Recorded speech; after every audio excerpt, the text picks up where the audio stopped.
Homework, add, subtract, multiply, poly. Okay, did y'all get the announcement that I posted on Canvas yesterday? No, but it wasn't like, it's a mine update. It was like, I got a 0 first. So, every time I make an assignment, it is populating zeros all the way down. I've got the guy coming to look at my account today during 4 o'clock. I know, but I think it was like for homework 11, but I thought we had turned that into you. Or like, it was like homework transversals and transformation. And I thought it was like going on with turned into you, like gave it to you. I'll look and see. I might not have. The packet. You gave me your packet? Okay, I'll go back and look. Tell me what number 7 says because I don't have a paper in front of me. It says here. It's 1 + 1 24 minus 9x. Will. Negative 2x. No. There's a negative 2x. Parentheses. Yeah, I wouldn't see it.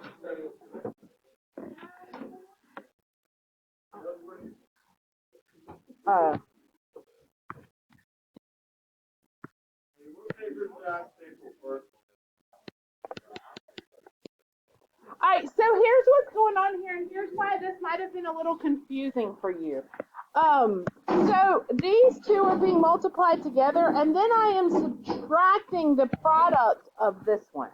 Okay, so it gets a little bit confusing with what I'm doing here. So I'm gonna multiply these two out first. So 2x times 4 is 8x, minus 18x, plus 4 minus 9x. Now that's just for these two, right? Are y'all tracking with me? Minus, and then I've got 6x squared minus, because of that negative there, 22x. Yeah. Then you add like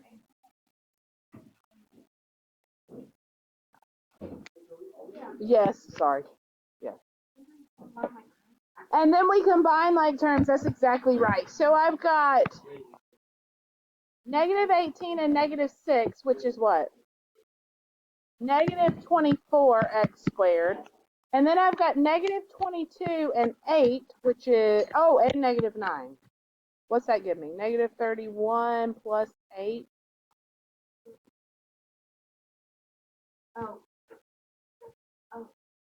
31 minus 8, 21, give it 2 more. Negative 23? Yes. Sir. I didn't. I got it wrong. Lakin had to help me out. Because 8 and negative 9 is negative 1 and negative... Oh, no, negative 23.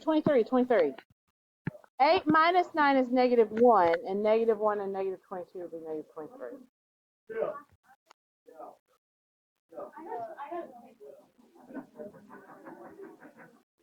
All right, y'all got what? Tell me what... 8 minus... What? Did y'all multiply out this way? Yes. So...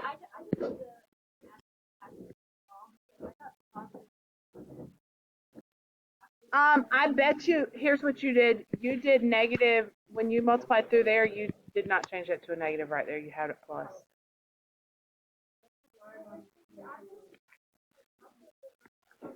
Eight minus 9 minus 22. Do 8 minus 9 minus 22. Will, 4 on the floor. 4 on the floor. Do you know how many people have fallen in my class this semester? Yes. Counted 3 times by Kristen. Right. Every week.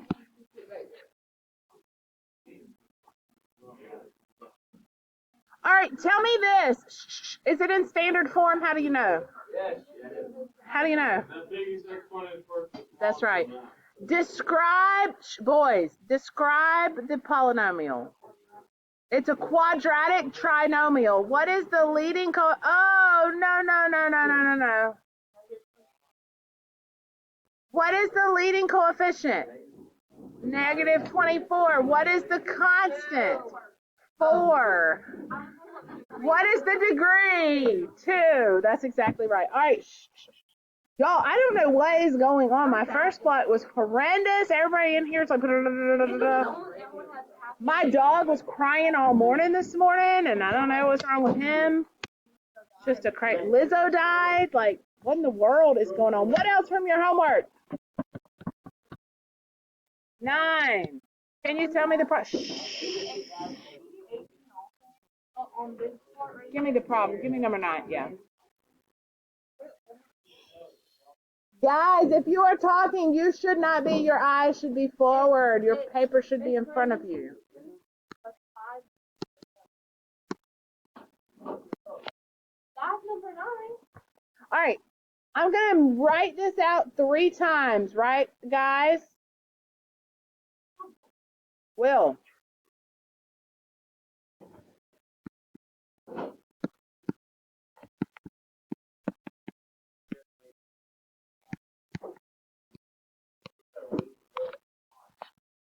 These 2 first.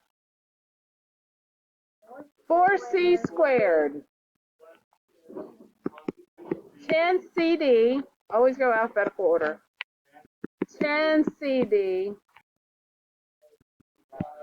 d squared, right? So together this gives me 4c squared plus 20cd plus 25d squared, but I'm not done because I got to pull down this one, and now I have to multiply again. Okay, so I'm taking this one around 8c to the third plus 20c squared d.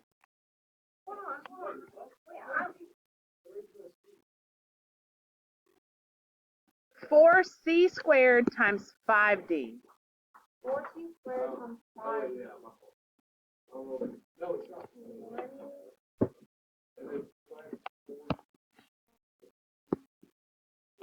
Plus 40c squared d. 100 c d squared. I'm done with that one now. Now to the last one. 50 cd squared plus 125 d to the third. Do I have any like terms? Yes. All right, so I've got 8c cubed plus I've got 20c squared d and 40c squared d, which gives me 60c squared d.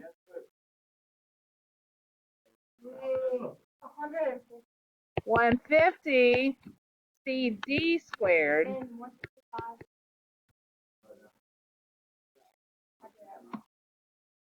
Alphabetical. Yeah. So what is the degree? 3.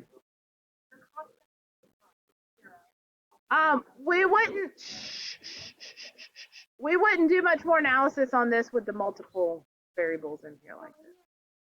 Yes, give me another one.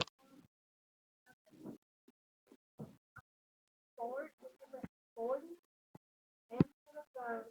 Like 40 into the third or m to the third. Into the fourth. Minus 24. And how many is it? And to the second. And to the second. Divided. 8 and to the second. And All right, so I'm going to split this up into separate fractions because I'm dividing by a monomial.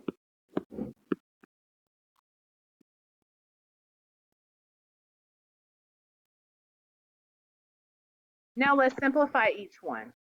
Okay, 40 divided by 8 is 5. 3 m's up top, 2 m's in the bottom. Leave me an m on the top.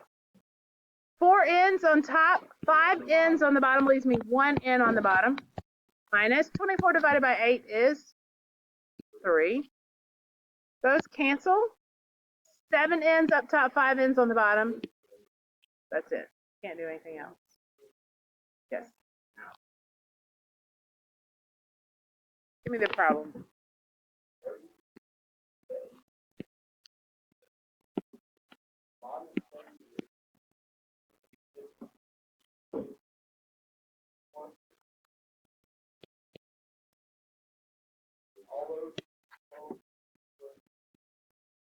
All right, let's split it up since I've got a monomial on the bottom.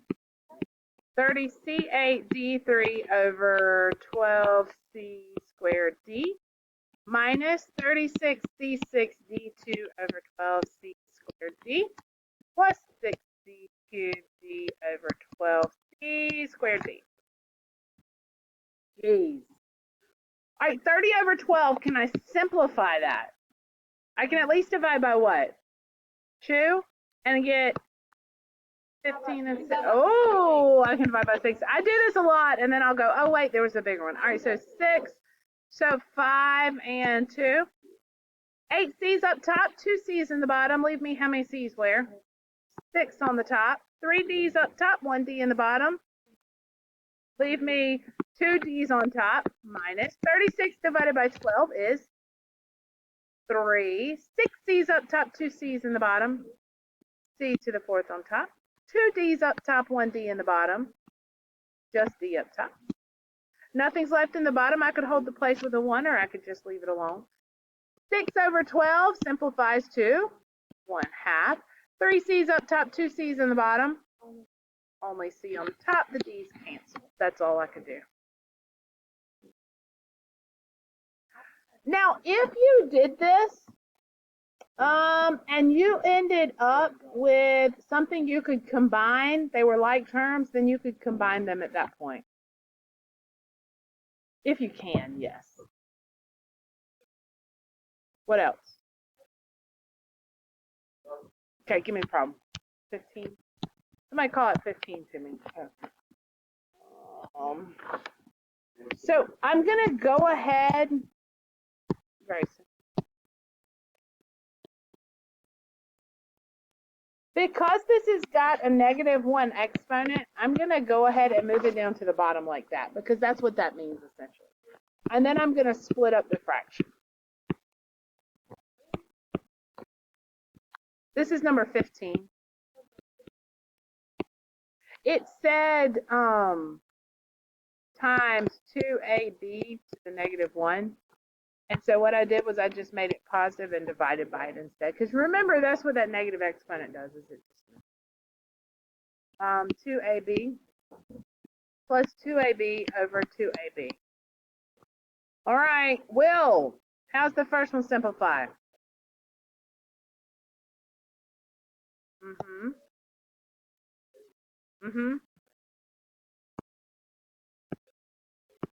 Squared. How about the second one? What we got? 10 A B. How about the last one? What happens if everything cancels? 1. If you divide anything by itself, it's 1. Yes, you do have to add 1.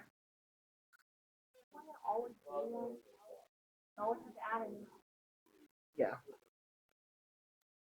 All right, what else? You're not subtracting it, though, you're dividing it.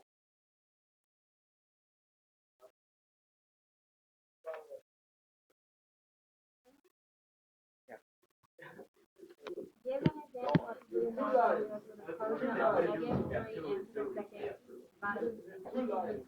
Give an example of two monomials with a quotient of -3 n squared divided by n. You don't have to worry about that. I literally told you that. Oh, Everybody else. I put it in backwards. Polynomial functions is the first page.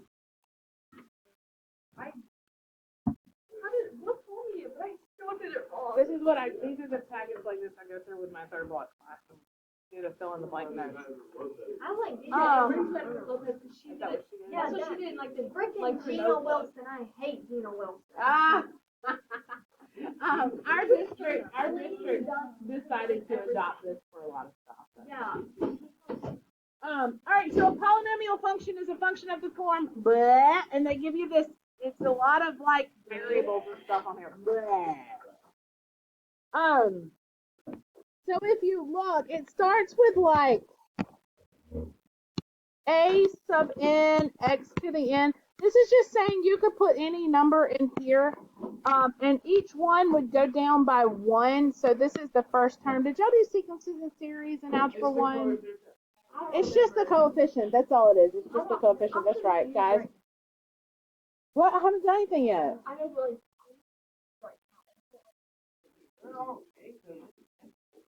Okay, so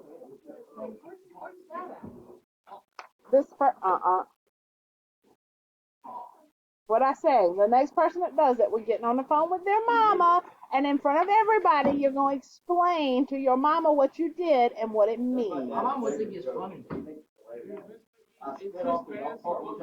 He might think it's funny, but I'm sure he would agree it's not appropriate for a high school math class. All right. Yeah, Bella's already done that before. Yeah, he did it in 7th grade. Don't guys spanking at school? No, but he came to school during our math lesson in 7th grade, and he came and he was like yelling at us, and he came in the class and talked to our teacher in front of everyone. You can ask I remember I was that. crying my eyes out, and then he took me home to my grandma's house, and I got whooped. I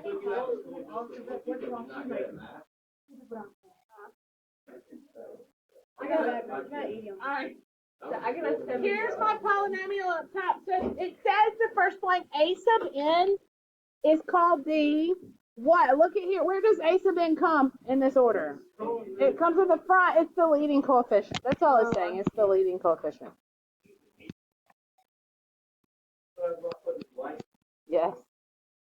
But this is why I don't like doing whenever I just tell you what to the blank. It's not really helpful for a lot of things. But I do like this whole little chart for you to have to reference as you go through, because it'll help you keep those names situated and together. So if we classify by the degree and the leading coefficient, we're going to do some things with this. But looking here, look at the first one. What is the degree? 0. What is the leading coefficient there? No. The leading coefficient we said was 0. No. I'm sorry. Golly, y'all are. Jeez. Degree is 0. No, the leading coefficient is 4. Because he's not a degree. Right. Yeah, I could write x to the 0 here, right? So leading coefficients for degree is 0. Look at the next one, negative 5x plus 1. The leading coefficient, or the degrees comes first, sorry. Degree is 1. The leading coefficient is negative 5.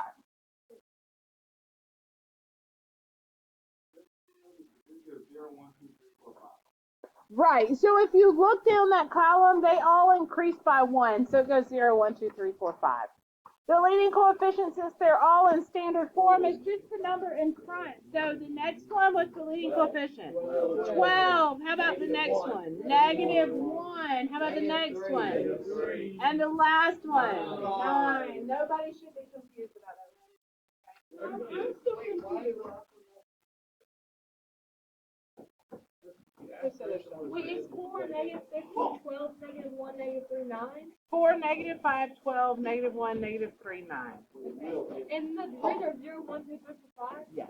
Okay. All right, let's talk about the parents so you can kind of look at each one, because we're going to rip what? It's kind of like you said. Your mama working today? No, you was just asking us what my parents did.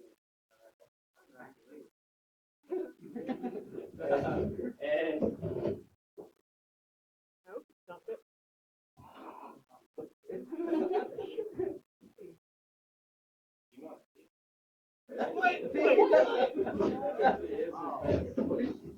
Okay, look, you're on it. No, don't be on it.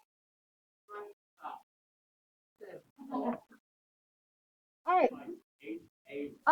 Parent functions here. You've got 4 different ones. A constant. What does the constant look like? Graphically, what does it look like? A horizontal line. Wherever. It's a horizontal line, it doesn't matter. Right? So you can put it wherever. Yeah. Oh, I see what you're saying. Y equals, for mine it might be 2 or 3, right? There's some constant there. For a linear, and here's where I want you to think about this for just a second and when this kind of changes. A parent function for the linear, it's just y equals x, right? So it does this, but it goes through the origin. Pretend like that goes. That's the parent function. What would happen if I changed that leading coefficient to be negative? It goes the other way, right? So if this were y equals negative x, which is not the parent, it's got a reflection on it, but I just want you to see that's what it would look like, right? And we're going to kind of build on that in just a minute. Because that's not the parent graph. I just wanted you to see. If I made that leading coefficient negative, that's what happens. All right, how about quadratic? It's a parabola. Y equals x squared. It looks, oh, let me keep my colors consistent. You did. What is cubic? I'm fixing to show you. And then if I were to make the leading coefficient negative, what does that do to my parabola? It's an upside down parabola, right? All right, and then cubic you may not be as familiar with, but that's okay because when we finish this unit, you will be very familiar with it. Y equals x to the third, and so it looks like this. This is cubic. So I don't. Yeah, when are you going to do the project? Oh yeah, my grade was skyrocketing here. My grade was, I got Maybe the down. project. I just did it. I know I just did it. All right, flip her over.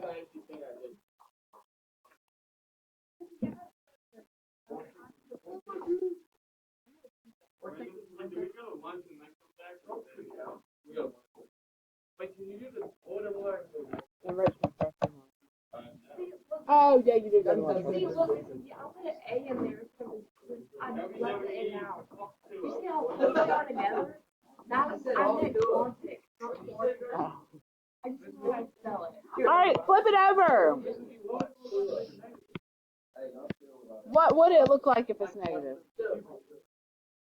Oh.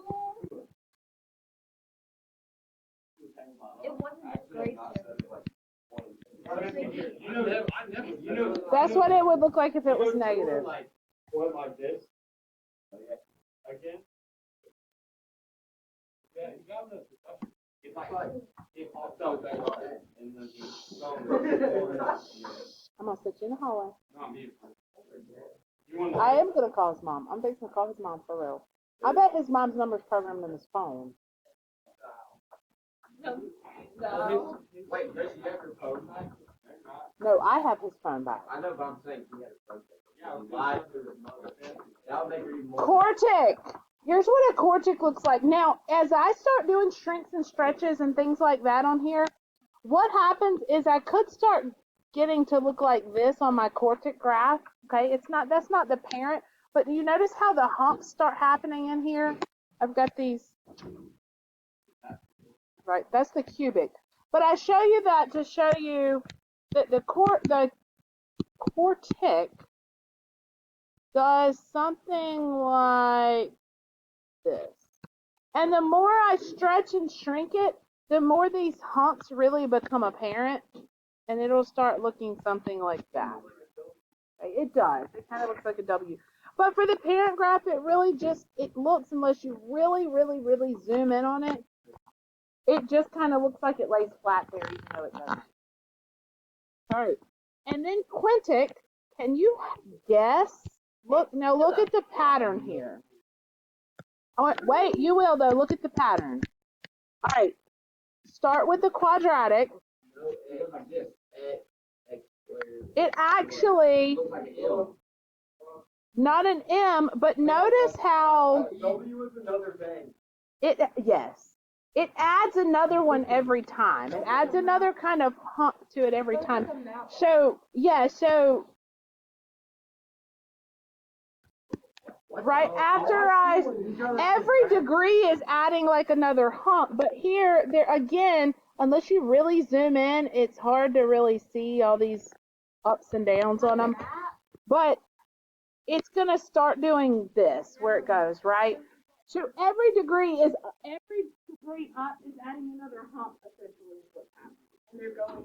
Now notice what's happening with my graphs also, because this is going to be important for end behavior. Both ends go the same way.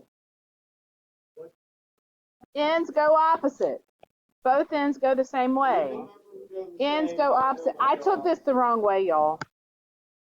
This is wrong. It has to do this. Sorry. That was a negative one I did. Sorry. Sorry. I'll never forgive you. So, yeah, say it again, Grayson. Even numbers go the same, opposite go opposite. And don't say even numbers, even Quadratic. degrees. Y'all just got half of end behavior just like that. Even degrees have ends that both go in the same direction.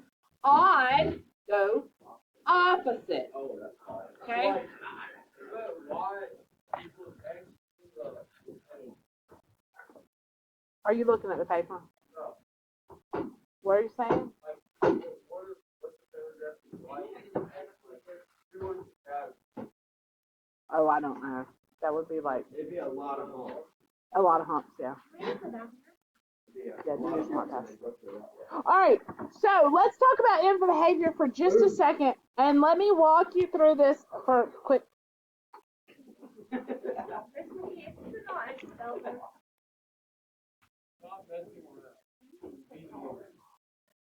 And please put on speakerphone so I can have something to laugh about today.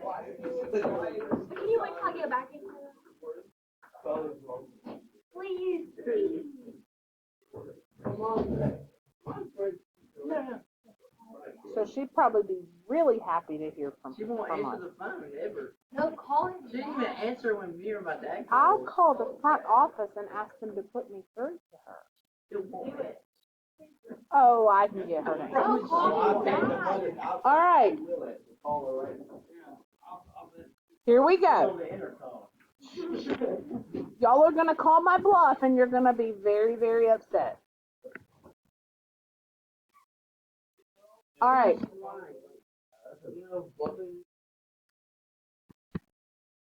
Let me teach you this notation. Once I teach you this notation, the rest of it's easy.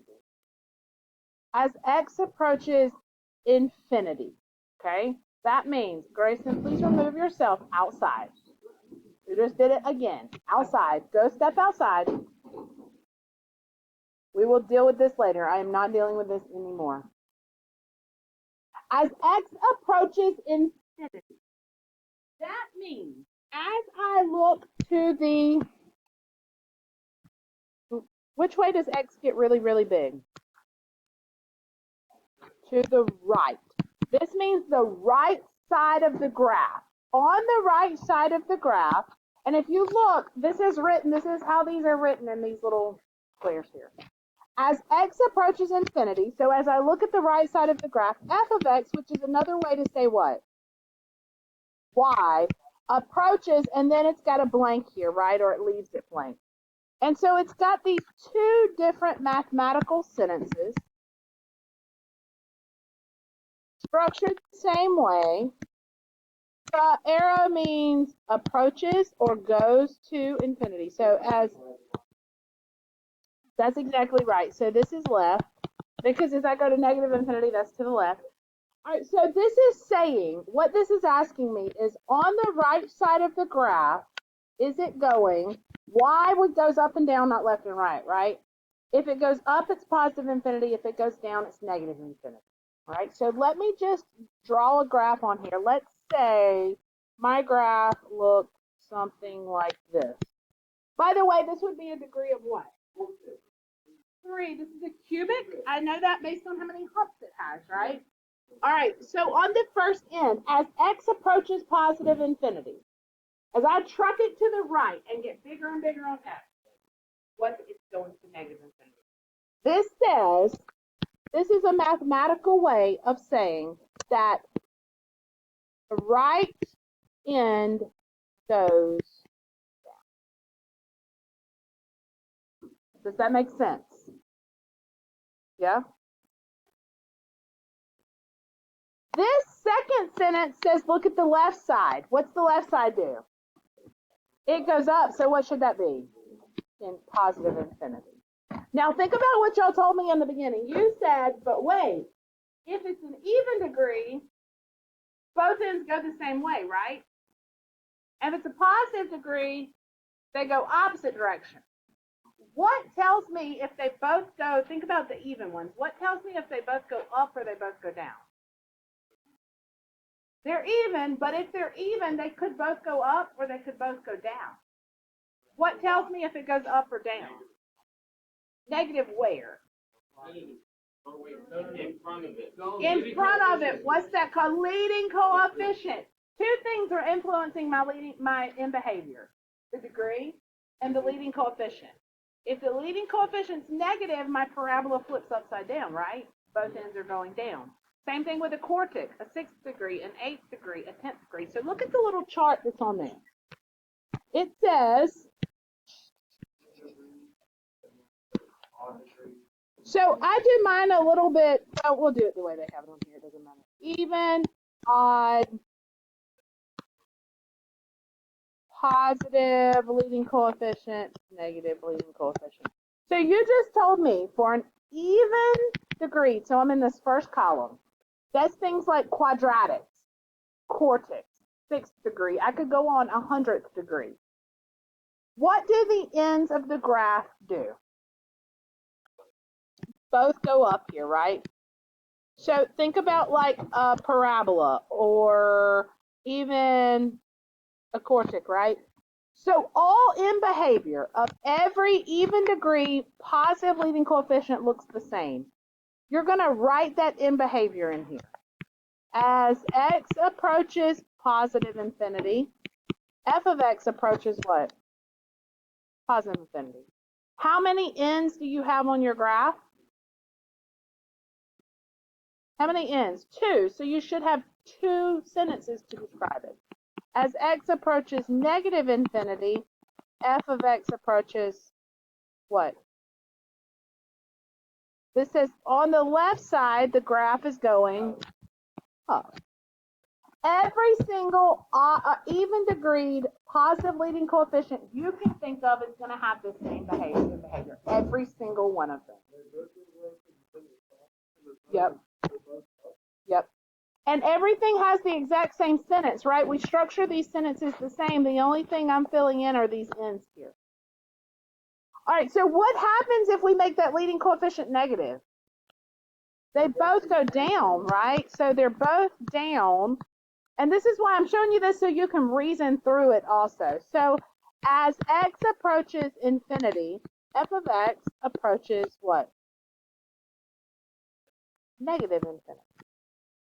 And as x approaches negative infinity, what does the graph do? Negative infinity again.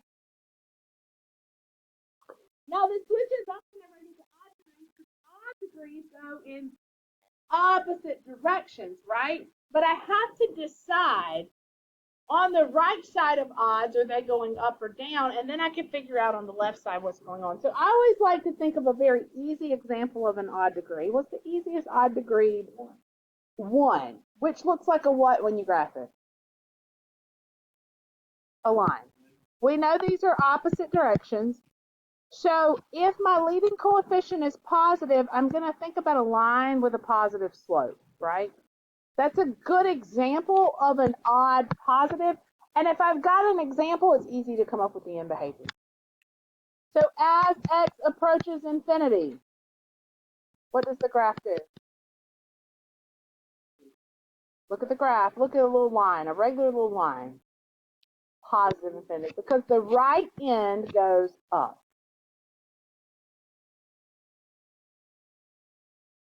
And as x goes to negative infinity, f of x goes to negative infinity. Now I'm going to flip that around for this last square. They're still opposite signs, but if you make it have a negative slope instead of, that's right, I'm just going the other way. So these are just going to be flip-flops. So as x approaches positive infinity, what does the graph do? There you go. And as x approaches negative infinity, what does the graph do? Positive.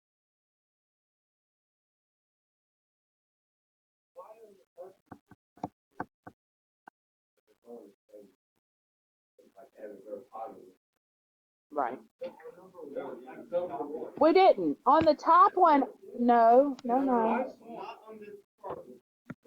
I know. 4x to the fourth plus 6x cubed minus x. All right. Yes.